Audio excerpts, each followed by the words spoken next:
My name is Eleanor Vance. I am 65 years old, and until a Tuesday evening in late November, my entire world was contained within a 60-acre farm in Oak Haven, Ohio.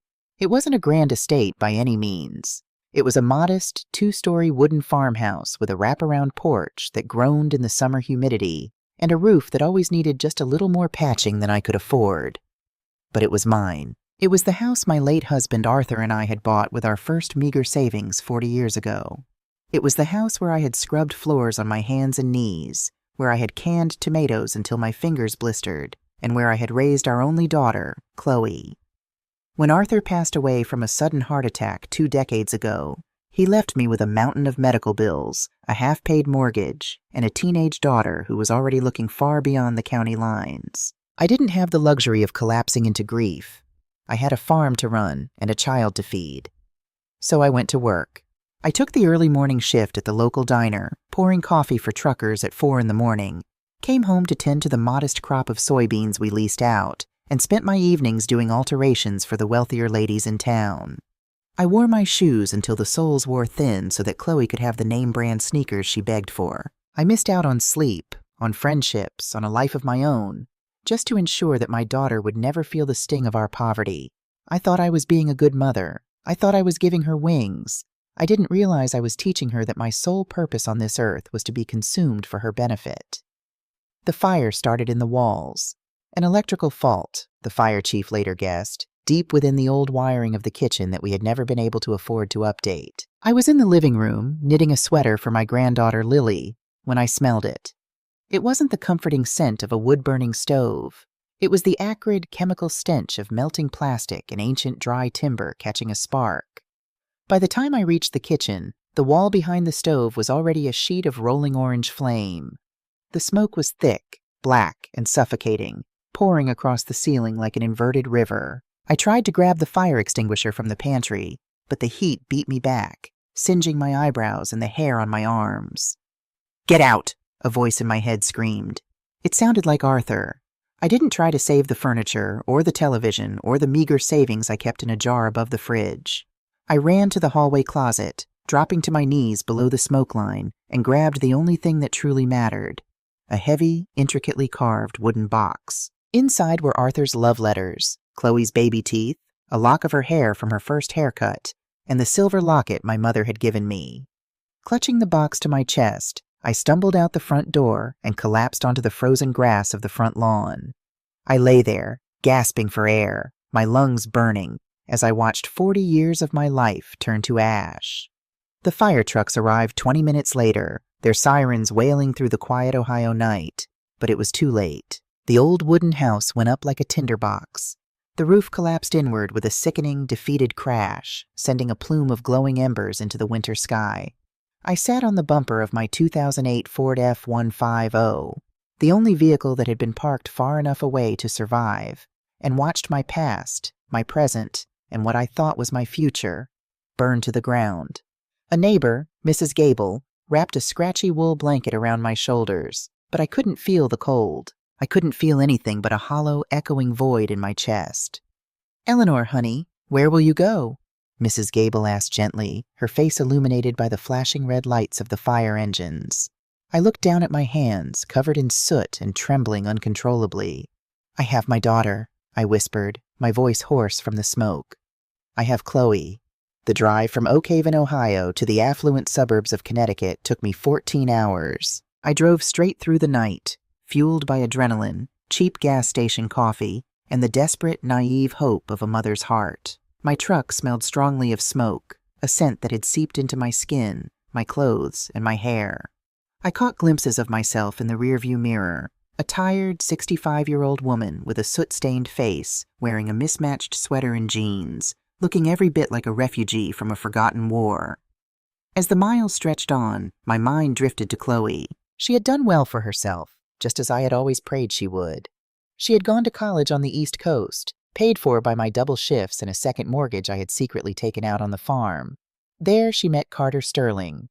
Carter was a financial executive. He was handsome in a cold, polished sort of way, and he came from money, the kind of money that doesn't just buy things, but buys distance from people like me. When they married, the wedding was in a grand country club in Newport. I had spent 2 months sewing my own dress, hoping to look respectable. But the moment I walked into that room filled with women in designer gowns and men in tailored tuxedos, I knew I was an embarrassment to her. Carter's family had been polite, but it was the kind of forced, brittle politeness you reserve for the hired help. Over the years, the distance between Chloe and me grew. Not just the physical miles, but the vast, unbridgeable chasm of social class. Our phone calls dwindled to once a month, usually rushed. I understood. She had a busy life. Charity galas, PTA meetings, maintaining a pristine image in her exclusive gated community. I never wanted to be a burden. I was just proud of her. But now, I had nothing. Surely in a time of absolute tragedy, blood would mean something. Surely the daughter I had sacrificed my youth for would open her doors to her homeless mother. It was late afternoon when I finally pulled up to the gated entrance of Whispering Pines. The security guard eyed my battered, smoke-stained truck with blatant suspicion before reluctantly raising the barrier after confirming my name on the resident guest list. The Sterling residence was massive. It was a sprawling, modern colonial made of gray stone and crisp white trim, sitting on 2 acres of flawlessly manicured lawn that was currently covered in a light dusting of pristine snow. The windows glowed with warm golden light. It looked like a picture from a luxury magazine. I parked my truck on the street. I didn't dare leak oil on their spotless circular driveway, and walked up to the grand front door, clutching my wooden box. I hesitated for a moment, suddenly intensely aware of how I must look, how I must smell. I swallowed my pride, shivering in the biting Connecticut wind, and rang the bell. The door opened, and there stood Carter. He was wearing a cashmere half-zip sweater and holding a crystal glass of amber liquid. The polite, synthetic smile he used for guests vanished the second his eyes landed on me. His gaze swept over my soot-stained clothes, my disheveled hair, and the battered wooden box in my arms. He physically took a step back, his nose crinkling in absolute disgust. "Eleanor," he said, the word dropping from his mouth like a dead weight. "What on earth are you doing here? And what is that horrific smell?" "Carter," I rasped, my throat still raw. "There was a fire. The farm. The house is gone. It burned to the ground last night." For a fraction of a second, I waited for the shock, the sympathy, the basic human decency of asking if I was hurt. It never came. "A fire," he repeated flatly. He glanced nervously over his shoulder into the sprawling, immaculate foyer with its imported marble floors. "Well, that's unfortunate. But why are you here? Unannounced?" My heart stuttered. I lost everything, Carter. I just have my truck and the clothes on my back. I drove all night. I need a place to stay just for a little while, just until I figure things out." Carter's jaw tightened. He leaned in slightly, lowering his voice so as not to echo in his perfect house. "Eleanor, be reasonable. Look at you. You are covered in ash and filth. You smell like a campfire. We have a massive dinner party tomorrow night with the senior partners from my firm. I cannot have you wandering around the house looking like a vagrant. You'll ruin the Persian rug the second you step inside." A vagrant. The word hit me with the physical force of a slap. I had worked until my hands bled to put his wife through school, and to him, I was a dirty vagrant threatening his rug. "Who's at the door, Carter?" Chloe appeared behind him. She was wearing a silk lounge set, her hair perfectly blown out, a diamond tennis bracelet glittering on her wrist. She looked beautiful. She looked like a stranger. "Mom?" Chloe gasped, her eyes widening as she took in my appearance. "Oh my God, what happened?" "The house burned down, Chloe," I said, tears finally welling up in my eyes, blurring her image. "It's all gone. Your father's things, my clothes, the photographs, everything. I had nowhere else to go." Chloe brought a perfectly manicured hand to her mouth. "Oh, Mom, that's terrible."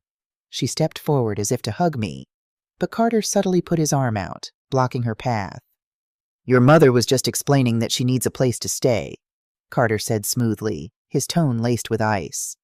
"I was just telling her that the timing is incredibly poor.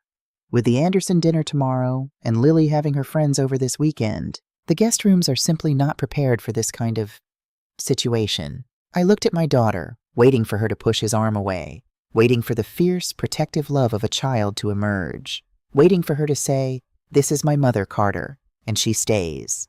Chloe looked at Carter, then down at my dirty boots, then back at me. Her expression shifted from shock to a tight, uncomfortable panic. "Mom," Chloe started, her voice taking on that placating, high-pitched tone she used when she was trying to avoid a fight with her husband. "Carter is right. Things are crazy right now. Our image is so important for his promotion this quarter. Maybe I could book you a room at the Motel 6 near the highway, just for a few nights?" I stared at her. A Motel 6. After 14 hours of driving, having lost my home of 40 years, my only child was offering to banish me to a cheap roadside motel so I wouldn't embarrass her in front of her husband's colleagues. "Chloe, please," I whispered, stripping away the last ounce of my dignity. "I don't have a credit card. They burned. I don't have cash. I just need a corner. I'll stay out of sight. I won't speak to your guests. I just need to be with family." Carter sighed loudly and dramatically, rolling his eyes. "This is exactly what I was afraid of. The guilt trips. Eleanor, we are not a charity. We have our own family, our own massive mortgage to worry about. We can't take on your financial burdens. You have homeowner's insurance, don't you? Let them put you up in a hotel." I gripped the wooden box tighter. "Yes, of course I have insurance," I said, trying to stand a little taller. "I have the comprehensive fire policy. It will just take a few days to contact the agent and get the claim started. They'll cover a rental and the rebuild. I won't cost you a dime, Carter. I just need shelter until the adjuster cuts the emergency check." The moment the words left my mouth, the atmosphere on the porch changed entirely. The color instantly drained from Chloe's face. She went ashen, her eyes darting wildly to the floor. She took a step back, her hand dropping from her mouth. Carter frowned, looking at his wife's sudden panic. "Well, if you have insurance, then there's no crisis," he said, turning back to me. "Call them now. Have them wire you funds." I can't," Chloe choked out. Both Carter and I looked at her. "What do you mean you can't?" Carter snapped. Chloe wrapped her arms around herself, trembling, unable to look me in the eye. "Mom, the insurance, you don't have it." The cold wind whipped around us, but I suddenly felt flushed with a terrifying heat. "What are you talking about, Chloe? I've paid that premium every year since your father died. It's automatically drafted from the account." It was drafted from the joint account," Chloe stammered, tears now spilling down her cheeks, ruining her perfect makeup. "The one you put my name on years ago in case of emergencies." "Get to the point, Chloe," Carter demanded, his voice dangerously low. Chloe let out a pathetic, racked sob. 6 months ago. Carter, your bonus was delayed, and the country club dues were coming up. You said if we lost our membership, the partners would think we were going under. You were so angry." She looked at me, her face contorted in a mix of shame and terror. "I needed the money. $10,000 for the annual dues. I called the insurance broker. I told him we were selling the farm and didn't need the comprehensive fire policy anymore. I forged your signature on the release forms to cancel it." The world stopped spinning. The sound of the wind, the distant hum of highway traffic. Everything faded into a deafening, high-pitched ringing in my ears. "You did what?" Carter hissed, furious not at the betrayal of her mother, but at the fact that his wife had committed fraud. "I took the premium refund check," Chloe cried, shrinking back. "I deposited it into our private account and paid the country club. I downgraded your policy to liability only, Mom, just enough to keep the bank happy on the remaining mortgage. If the house burns down, it covers nothing. Absolutely nothing." I couldn't breathe. I literally forgot how to draw air into my lungs. My daughter, the baby I had rocked to sleep, the girl whose college tuition I had paid for with calloused hands and a broken back. She had left me completely, entirely destitute. She had traded my safety, my home, my entire life's safety net, for a golf club membership so her arrogant husband could play 18 holes with his bosses. "You stole from me," I whispered, the words scraping against my throat like glass. "You left me with nothing. Mom, I'm sorry. I was going to put it back when Carter got his bonus. I swear, I just forgot." "You forgot," I repeated, the numbness slowly giving way to a profound, soul-crushing agony. "This is ridiculous," Carter suddenly barked, stepping forward to shut the door. "Chloe, go upstairs. Eleanor, you need to leave. Now. If you try to pursue this legally, I will hire the best lawyers in the state and bury you. You have no proof. You are trespassing on my property." He wasn't going to help. He was going to protect himself. And Chloe was backing away, hiding behind the grand staircase of her beautiful, stolen life, leaving her mother standing in the cold. I looked at my daughter one last time. I didn't scream. I didn't curse her. The betrayal was too deep for anger. It was a mortal wound to the heart. "You don't have to worry, Carter," I said quietly, my voice surprisingly steady. "I won't ruin your rug." I turned my back on the massive stone house. I walked down the long, paved driveway, every step feeling like I was wading through wet cement.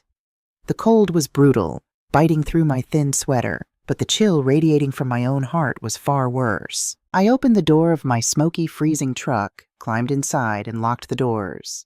I sat there in the dark. I was 65 years old. I had no home, no money, no insurance, and as I now realized with agonizing clarity, I had no family. I set the wooden box on the passenger seat. I rested my forehead against the freezing steering wheel, and for the first time since the flames had taken my life, I closed my eyes and wept. The cold inside the cab of my old Ford F-150 was entirely different from the bitter Connecticut wind outside. It was a still, suffocating cold that seeped through the floorboards and settled deep into my bones. I had the engine running, the heater blasting on its highest setting, but it was just blowing lukewarm, stale air against my frozen hands. The gas gauge hovered perilously close to the red E-Omni line. I knew I couldn't keep the truck running all night, but turning it off meant surrendering to temperatures that were rapidly dropping into the teens. Outside the frosted windshield, the massive stone facade of Chloe and Carter's house stood like an impenetrable fortress. The warm golden lights from their living room spilled onto the snowy lawn, mocking me. Somewhere in there, my daughter was likely pouring herself another glass of expensive wine, convincing herself that abandoning her mother in a freezing driveway was a necessary sacrifice for her social survival. She had chosen her husband's country club over my life. The sheer weight of that realization pressed down on my chest until every breath felt like inhaling shattered glass. I reached for the wooden box sitting on the passenger seat, my soot-stained fingers tracing the familiar carvings Arthur had whittled into the lid. I popped the brass latch and sifted through the smoke-scented contents. Beneath the faded photographs and Arthur's old watch, my fingers brushed against a small, worn leather address book. I flipped through the yellowed pages, the faint dome light of the truck illuminating the faded ink. I passed the names of old neighbors, the feed store back in Oak Haven, the local parish. And then, under H, my finger stopped. Marcus Hayes. The name brought a sudden, vivid rush of memories, momentarily chasing away the freezing reality of the present. Marcus hadn't been my child. He was the boy who lived in the dilapidated trailer 2 miles down the county road from our farm. I remembered the first time I really noticed him. He was 10 years old, walking along the gravel shoulder in the pouring rain, wearing a t-shirt that was 2 sizes too small and no jacket. I had pulled the truck over and forced him inside. When he reached for the seatbelt, his sleeve had ridden up, revealing a constellation of dark, angry bruises blooming across his thin forearm. I never called child services. In a small, poor town like Oak Haven 40 years ago, involving the authorities often made things worse for kids like Marcus. Instead, I made my farm his sanctuary. I started leaving the porch light on. I'd set an extra plate at the dinner table, making sure there was always a heavy portion of meatloaf and mashed potatoes waiting. While I worked the early shift at the diner, he would come over before school, quietly sweeping the porch or feeding the chickens just to earn his keep. Chloe had hated him. Even as a teenager, she had been fiercely territorial of what little we had, viewing Marcus as a dirty, unwanted stray that her mother was foolishly wasting resources on. "Why is he always here?" she would whine, tossing her perfectly brushed hair. "He smells like sour milk, Mom. Tell him to go home." But I couldn't, because when I looked into Marcus's eyes, I saw a soul that was starving for more than just food. He was starving for dignity. He was a brilliant, quiet boy who read every encyclopedia I brought home from the thrift store. When he turned 18, he left Oak Haven with a duffel bag, a high school diploma, and $200 I had secretly folded into his coat pocket. Over the years, he kept in touch. Christmas cards from college, a brief phone call when he got his first job in Texas. He had built a life for himself in healthcare real estate, developing assisted living facilities. He had become a man who believed that the vulnerable deserved to be treated with respect. It had been 3 years since we last spoke. I stared at his phone number, my thumb hovering over the keypad of my cheap prepaid cell phone. I was so ashamed. I was a 65-year-old woman sitting in a freezing truck, smelling of smoke and failure. How could I call this successful man in the middle of the night and beg for help? What if I was just another burden to him? Just like I was to Chloe? A violent shiver racked my body, my teeth chattering so hard my jaw ached. The engine of the truck gave a pathetic sputter, the fuel gauge finally dipping below the red line. It was a choice between my pride and freezing to death on my daughter's immaculate curb. I punched in the numbers and pressed call. It rang once, twice, 3 times. With every ring, my heart sank lower. It was nearly 11 o'clock on a Tuesday night. Of course he wouldn't answer. Hello? The voice was deep, gravelly, and wide awake. I opened my mouth, but a sudden, humiliating sob caught in my throat. I pressed my hand over my mouth, trying to stifle the sound, tears tracking through the soot on my face. Hello? The voice repeated, suddenly sharper, more alert. Who is this? Marcus, I choked out, my voice trembling so violently it barely sounded human. Marcus, it's Eleanor Vance. There was a split second of absolute silence on the line. Then the entire frequency of his voice shifted. The cautious businessman vanished, replaced instantly by a fierce, undeniable warmth. Miss Eleanor?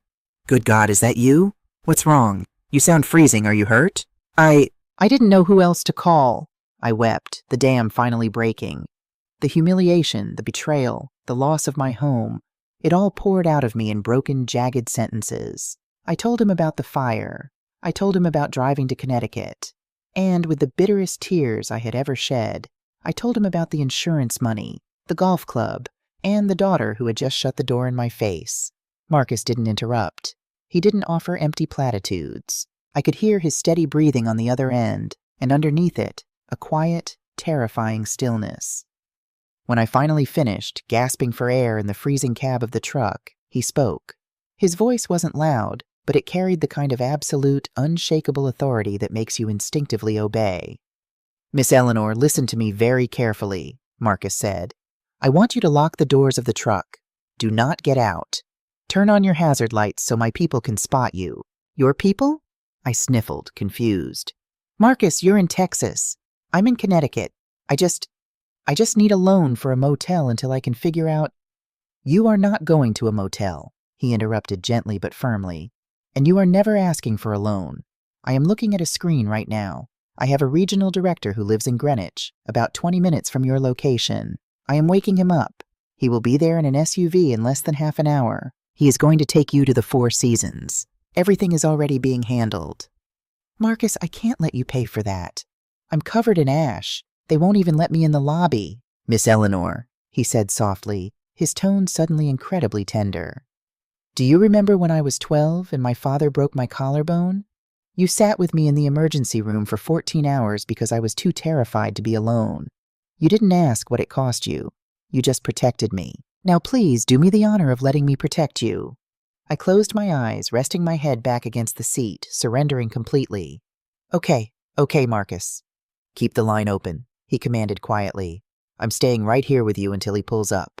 True to his word, exactly 22 minutes later, a sleek black Lincoln Navigator glided down the snow-dusted street, its headlights cutting through the dark. It pulled up nose to nose with my battered truck. A man in a heavy wool overcoat stepped out, walked over to my window, and tapped gently on the glass. Miss Vance? He asked respectfully as I rolled the window down a crack. I'm David. Mr. Hayes sent me. Let's get you into the warmth, ma'am. We'll have a tow truck come for your vehicle in the morning. I grabbed my wooden box, leaving the truck behind without a second glance. The moment I sank into the heated leather seats of the Navigator, the bone-deep chill began to thaw. I was whisked away from the affluent, heartless neighborhood of Whispering Pines. When we arrived at the Four Seasons, I expected the concierge to recoil at my appearance. Instead, David escorted me straight to the elevators, bypassing the front desk entirely. Marcus had booked a penthouse suite. The room was massive, decorated in soft creams and golds, with a panoramic view of the city lights. Waiting on the plush, king-sized bed was a thick terry-cloth robe and a selection of high-end toiletries. I stood in the marble bathroom, stripping off my smoke-ruined clothes, and stepped into a steaming shower. I scrubbed the soot from my skin, watching the dark, greasy water circle the drain. I washed away the ash of my farm, the grime of the highway, and, I hoped, the lingering stench of my daughter's betrayal. I fell asleep the moment my head hit the down pillows, wrapped in a cocoon of safety I hadn't felt since Arthur was alive. The soft chime of the suite's doorbell woke me. Sunlight was streaming through the sheer curtains. I glanced at the digital clock on the nightstand. 9 a.m. I pulled on the heavy hotel robe, tied the belt tight around my waist, and padded across the thick carpet to open the door. I expected room service. Instead, a man stood in the hallway. He was tall, broad-shouldered, wearing an impeccably tailored charcoal suit that screamed quiet, effortless wealth. Silver threaded through the dark hair at his temples, adding a distinguished gravity to his features. But the eyes, dark, soulful, and deeply kind, were exactly the same. "Hello, Miss Eleanor," Marcus said, a slow, gentle smile spreading across his face. "Marcus," I breathed, my hand flying to my mouth. I didn't care that he was a powerful executive, and I didn't care that I was wearing a hotel bathrobe. I threw my arms around his neck, and he caught me, wrapping me in a fierce, protective bear hug that lifted my feet off the ground. He smelled of crisp winter air and expensive cedar cologne. "I took the red-eye out of Dallas the second we hung up," he murmured, setting me down and stepping into the suite, closing the door behind him. He guided me to the velvet sofa in the sitting area, taking the armchair across from me. Room service had already delivered a silver cart laden with fresh coffee, pastries, and eggs. He poured me a cup of coffee, his movements precise and calm. "Eat," he instructed gently. "Then we talk." I managed a few bites of toast and sipped the dark, rich coffee. In the daylight, sitting across from this composed, successful man, the events of the previous night felt like a fever dream. "I can't believe you flew all the way here," I said, tracing the rim of the porcelain cup. "You must have so many important things to attend to." Marcus leaned forward, resting his forearms on his knees, his dark eyes locking onto mine.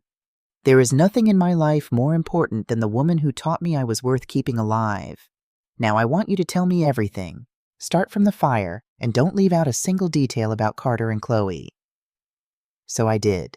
Without the panic of the freezing truck, I laid out the cold, hard facts. I explained how the old wiring had finally given out. I explained the drive, and then, my voice hardening, I told him about the country club dues, the forged signature, and the canceled insurance policy. As I spoke, I watched Marcus.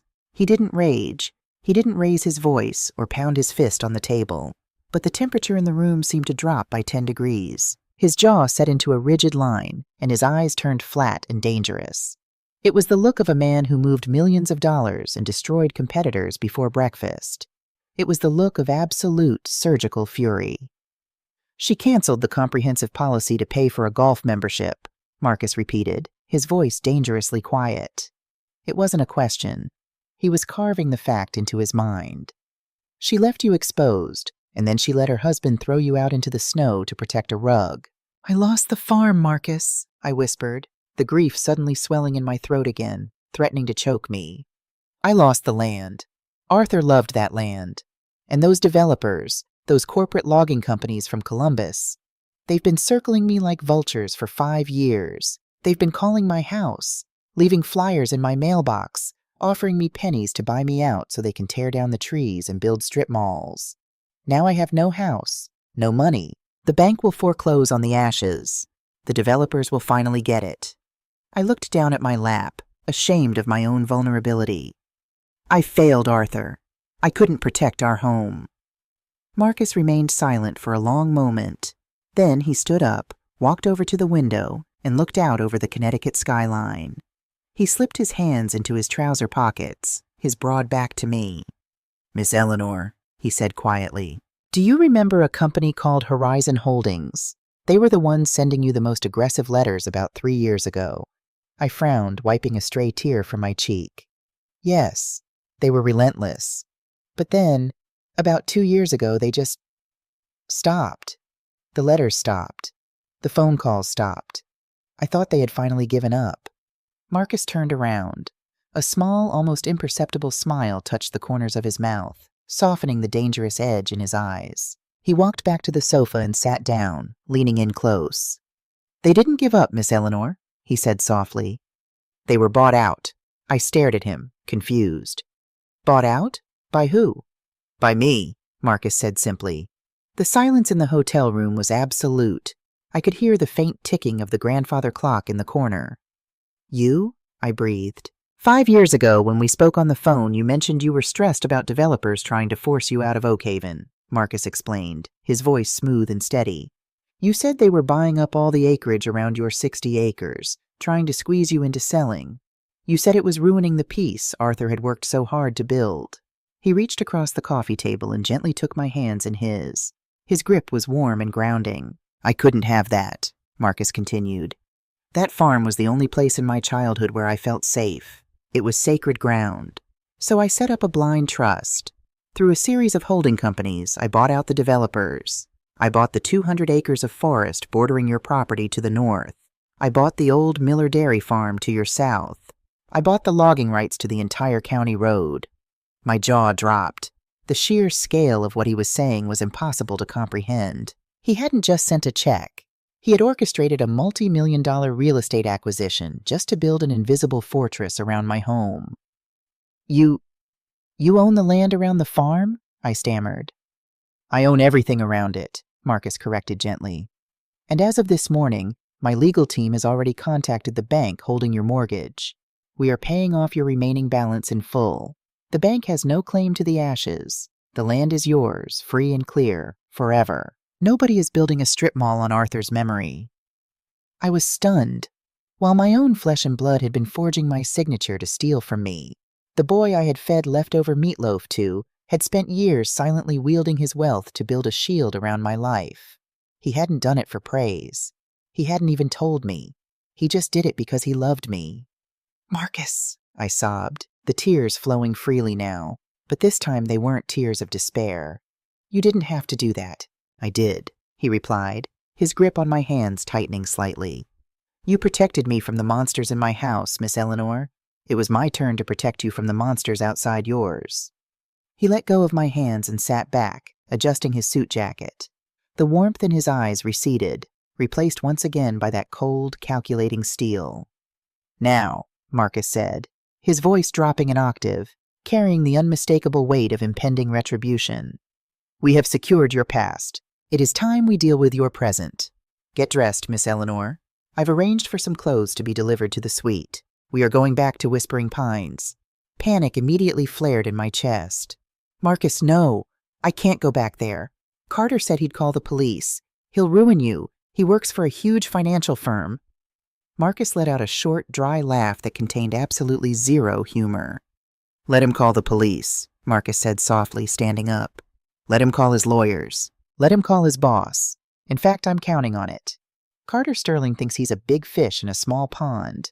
Today, he's going to learn what happens when you drag a real shark into the shallow water.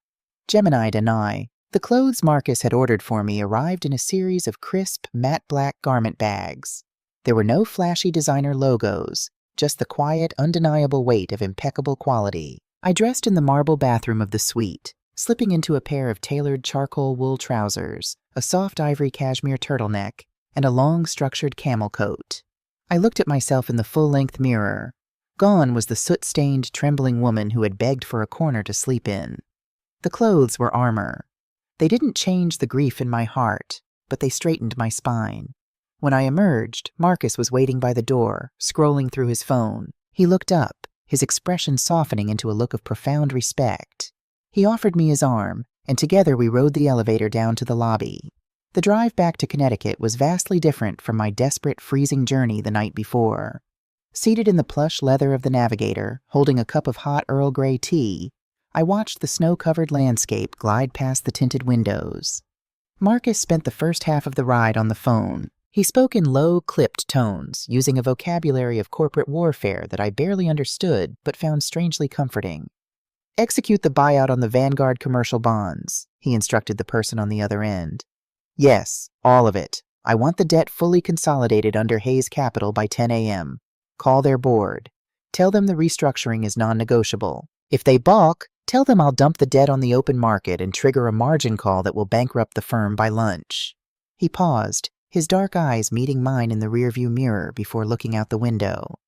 And tell them Carter Sterling's termination is the first condition of our forbearance." He ended the call and slipped the phone into his breast pocket. "Is it done?"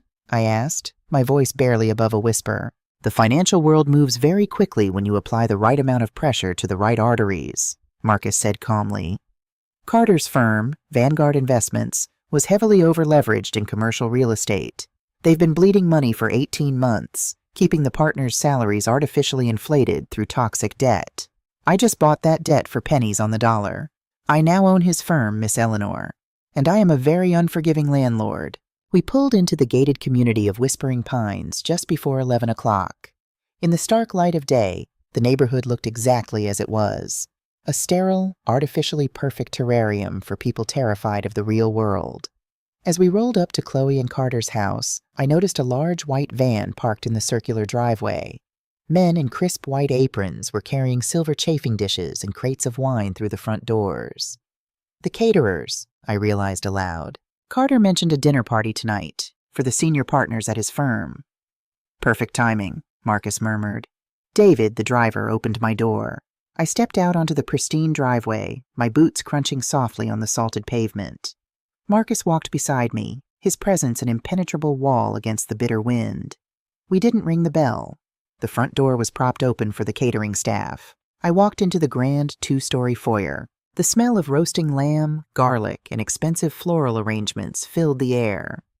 "Excuse me, you can't just walk in here," a woman with a clipboard, presumably the event planner, snapped, stepping into our path. Before I could answer, a voice rang out from the top of the grand staircase. "I told you to set up the champagne tower in the solarium, not the living room."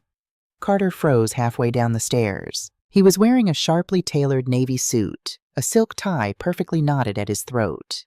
He looked like the master of the universe, preparing to hold court.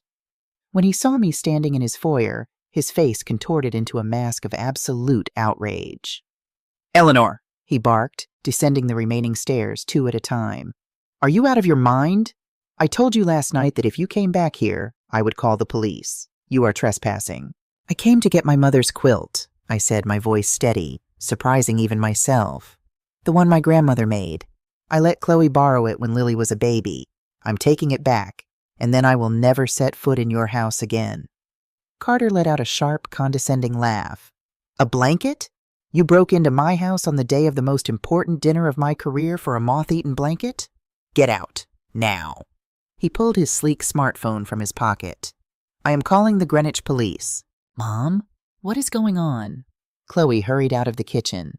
She was wearing a casual but clearly expensive cashmere wrap, her hair pinned up in a neat twist. When she saw me, her eyes widened, but not with concern. She looked terrified that the caterers were witnessing this. She grabbed Carter's arm, pulling him back slightly. "Mom, please," Chloe hissed, stepping forward with a tight, artificial smile plastered on her face for the benefit of the staring event planner. "You can't be here. The partners from Vanguard are arriving at 6. If they see you like this, if they find out about the insurance thing, Carter's promotion will be ruined. I'll box up the quilt and ship it to you next week, I promise. Just please, leave." I looked at my daughter, really looked at her. I searched her eyes for a shred of the little girl who used to bake lopsided cookies with me, or the teenager who cried on my shoulder when she didn't make the cheerleading squad. There was nothing left. She had completely hollowed herself out to fit into Carter's superficial world. "You don't need to worry about the partners from Vanguard, Mr. Sterling," a deep voice echoed through the foyer. Marcus stepped out from the shadow of the entryway, moving to stand shoulder to shoulder with me. Until this moment, Carter had completely ignored him, assuming he was a driver, or perhaps a lawyer I had scraped together. Carter narrowed his eyes, sizing Marcus up. He took in the bespoke suit, the expensive watch, and the calm, predatory posture. Carter was a man who understood the hierarchy of wealth, and his instincts were screaming that he was suddenly out of his depth. "And who the hell are you?" Carter demanded, though his voice lacked its previous venom. "My name is Marcus Hayes," he said. He didn't offer his hand. He just stood there, letting the name hang in the air. I watched the color physically drain from Carter's face. In the financial sector, Marcus's name was synonymous with ruthless efficiency and massive, untouchable capital. "Hayes," Carter repeated, a slight tremor entering his voice. "Hayes Capital?" "That's right. Marcus said smoothly. He reached inside his coat and withdrew a slim, cream-colored envelope, holding it out between two fingers. I believe your phone is about to ring, Mr. Sterling, but since I am a man who prefers personal interaction, I thought I would deliver the news myself. Carter didn't take the envelope. He stared at it as if it were a venomous snake. What news? Chloe asked, her voice shrill, looking frantically between her husband and Marcus. Carter, what is he talking about? As of 9:30 this morning, Marcus began, his tone conversational, as if discussing the weather. Hayes Capital acquired the entirety of Vanguard Investments' distressed commercial debt portfolio. We are now the majority creditor of your firm. Carter stumbled back a step, bumping into the banister. That's impossible. We were restructuring. We had a grace period. You had a grace period. I revoked it, Marcus corrected. When a firm owes me $60 million, I like to ensure the management team is comprised of individuals with integrity, men who honor their commitments, men who don't throw elderly widows out into the snow. Chloe let out a strangled gasp, her hands flying to her mouth.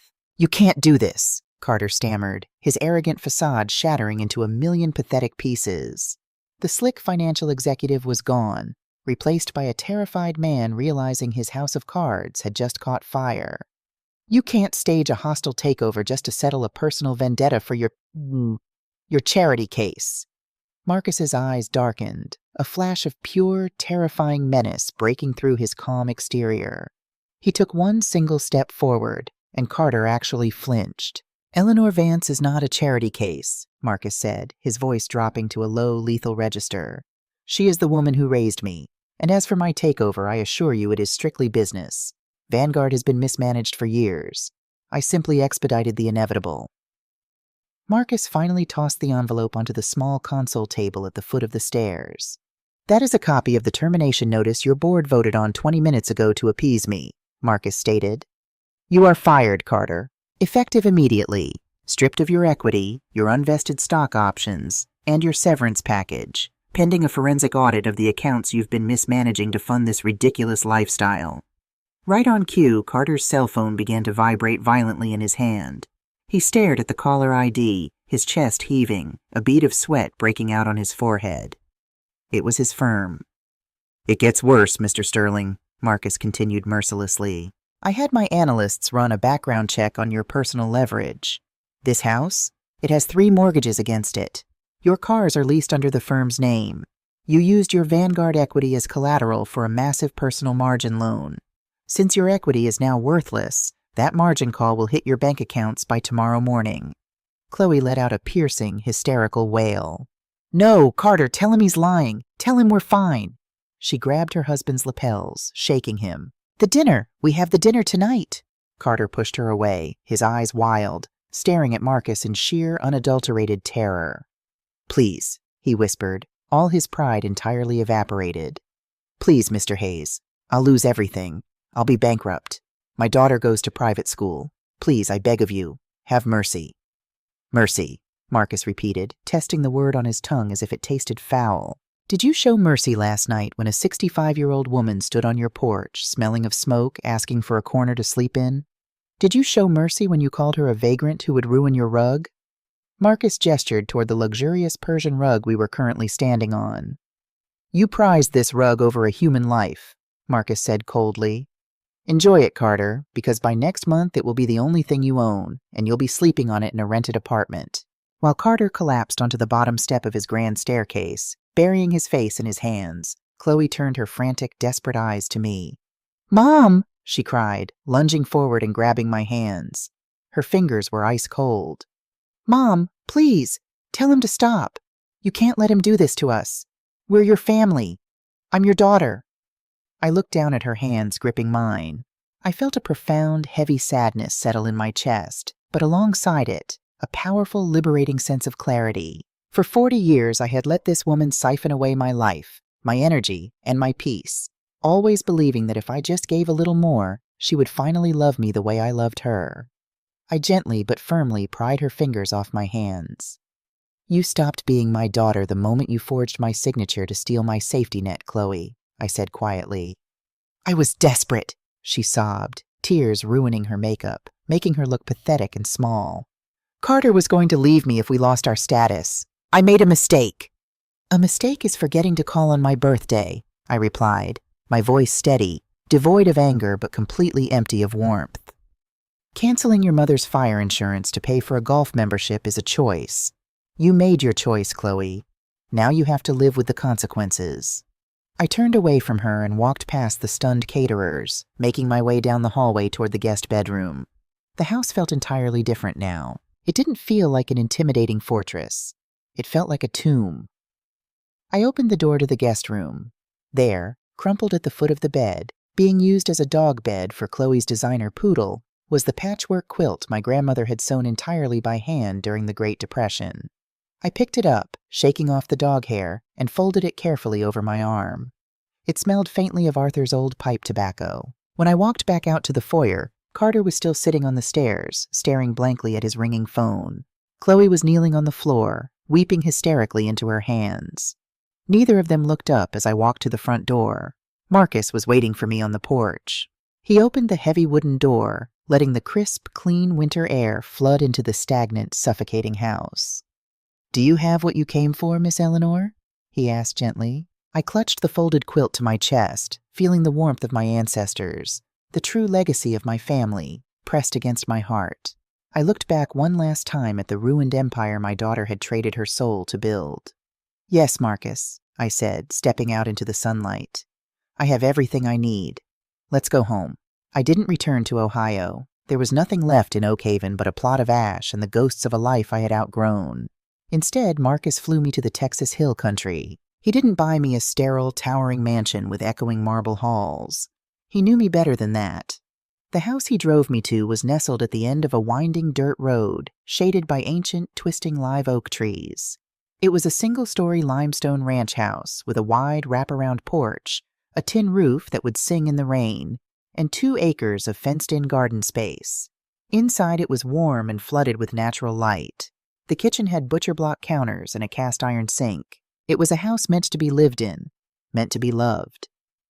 "The deed is in your name, Miss Eleanor," Marcus said as we stood on the back porch, looking out over the rolling, sun-baked hills.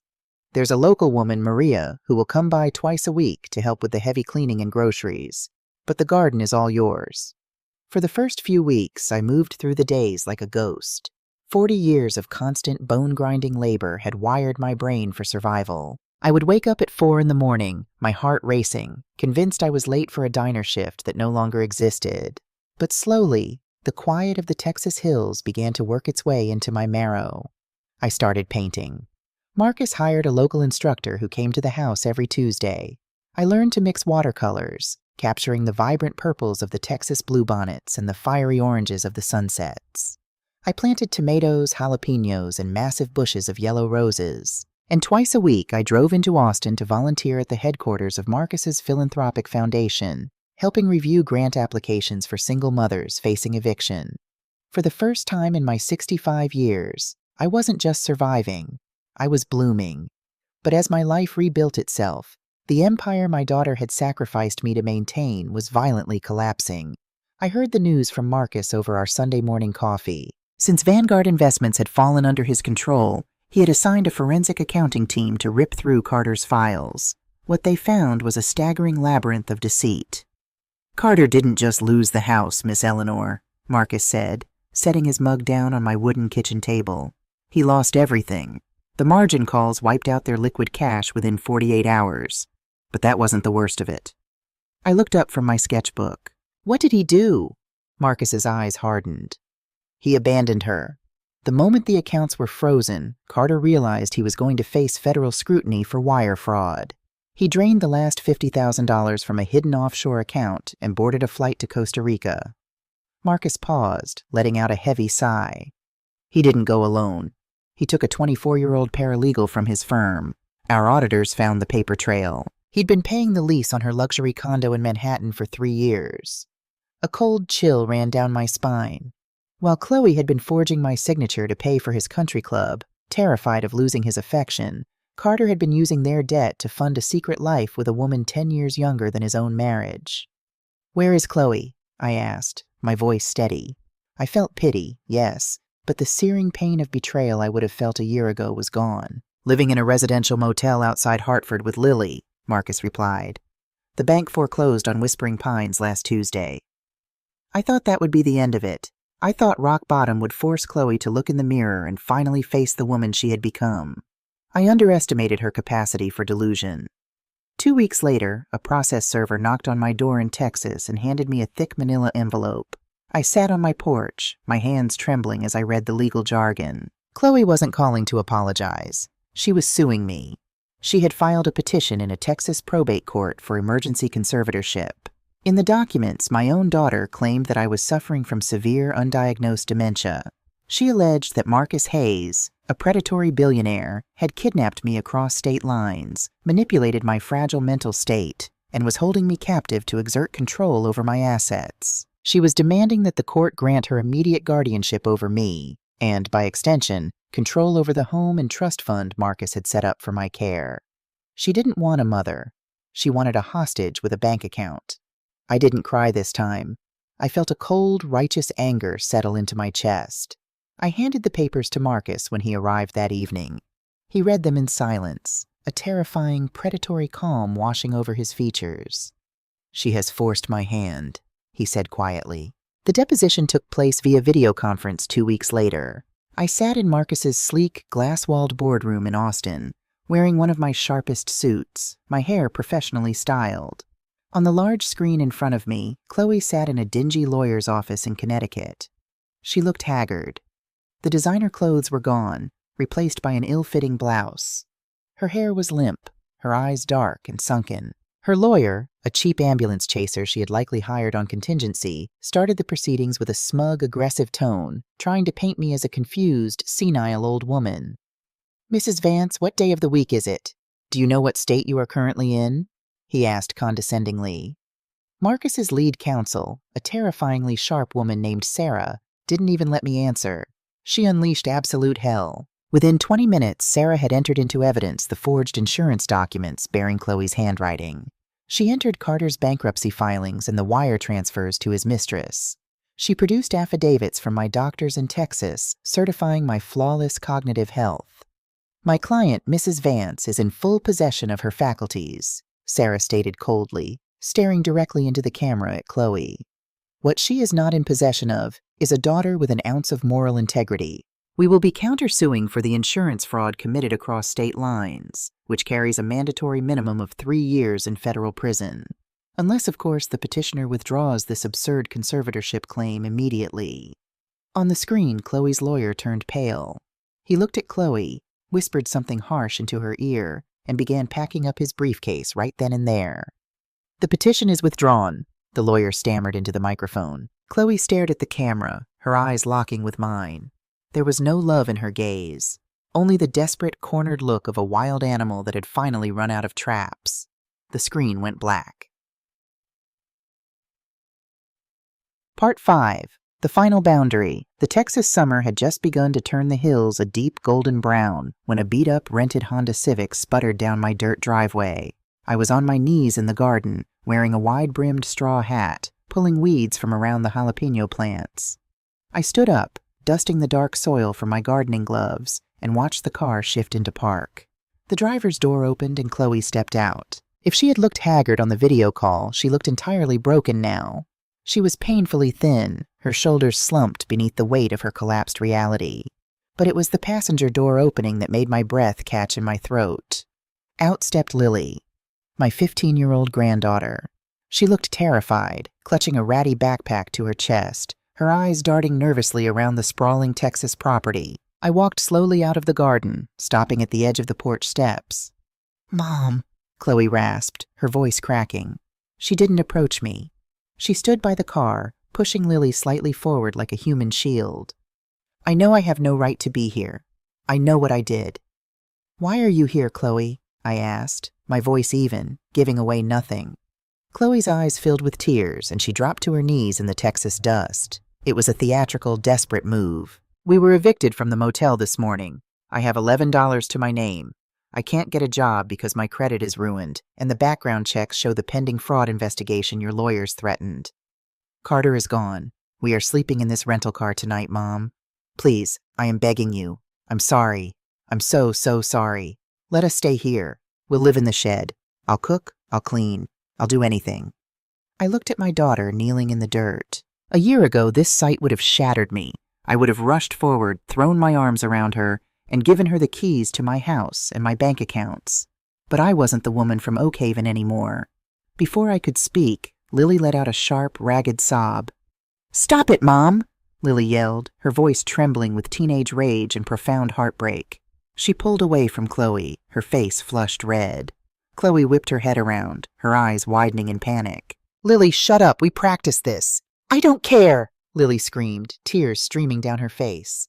She looked at me, her eyes pleading for someone to finally tell the truth. "Grandma, she's lying. She told me in the car that we just had to come down here and cry, and you'd feel sorry for me. She said that billionaire guy buys you whatever you want, and if we just pretend to be sorry, you'll let us live in this house and pay for my college and her credit card bills." The silence that followed was absolute. The only sound was the rustle of the wind through the oak leaves. Chloe scrambled to her feet, her face a mask of furious, ugly panic. "You ungrateful little brat, I am trying to put a roof over your head," she hissed, raising her hand as if to slap her daughter. "Don't you dare raise your hand to her on my property," I snapped, my voice cracking like a whip. Chloe froze. I walked past my daughter and stood in front of Lily. I reached out and gently cupped her tear-streaked face. She was shaking like a leaf. She had spent the last year watching her family's toxic, materialistic facade crumble, leaving her with nothing but a mother who viewed her as a bargaining chip. "Lily, sweetheart," I said softly. "Look at me." She met my eyes, sniffling. "You are not responsible for your parents' sins," I told her, "and you will never have to sleep in a car. Do you understand me?" I pulled a folded piece of paper from the pocket of my gardening apron. I had prepared it the day Marcus told me they were evicted. I handed it to Lily. "That is the contact information for the admissions director at the St. Jude Academy in Austin. It's a wonderful boarding school. Your tuition, room, and board have already been paid in full for the next 3 years, I explained. And Marcus has set up a trust fund for your college education. You will have everything you need to build a beautiful, honest life." Lily stared at the paper, fresh tears spilling over her eyelashes. You did this for me?" "I did," I smiled. "But there is a condition." I turned slowly to face Chloe. "Marcus is the sole executor of the trust. Your mother cannot touch a single penny of it. Not for rent, not for lawyers, not for groceries. If she tries, the funds are immediately frozen and donated to charity." Chloe's jaw dropped. The realization hit her like a physical blow. The money was there, right in front of her, but it was locked behind an impenetrable wall. "You're taking my daughter away from me?" Chloe whispered, her voice venomous. "No," I replied calmly. "I am giving my granddaughter a future free from the sickness that infected you and your husband. She will go to school and she will be safe. But you, Chloe, you are not staying here." "I am your child!" Chloe shrieked, finally dropping the act. "You are my mother. You are supposed to take care of me. You have this massive house, you have millions of dollars backing you up, and you're going to throw me out on the street? How can you live with yourself?" I looked at the woman I had birthed. I looked at the daughter I had starved myself to feed. "I can live with myself, Chloe, because for the first time in my life, I actually respect myself," I said, my voice steady and unyielding. "I forgive you for what you did to me. Carrying around hate is too heavy, and I have a beautiful garden to tend to. But forgiveness does not mean access. You viewed my love as a weakness to be exploited. You viewed my home as disposable. My home has no place for your toxicity." I stepped back up onto my porch. "David is parked down the road," I said, gesturing toward the main gate where a black SUV was idling in the distance. "He will drive Lily to the academy today. As for you, Chloe, the rental car is yours. Where you drive it is your choice. But you will not drive it here ever again." "Mom!" Chloe screamed, stepping forward, her hands outstretched, the reality of her total isolation finally sinking in. "Mom, please, don't do this." I looked at her one last time.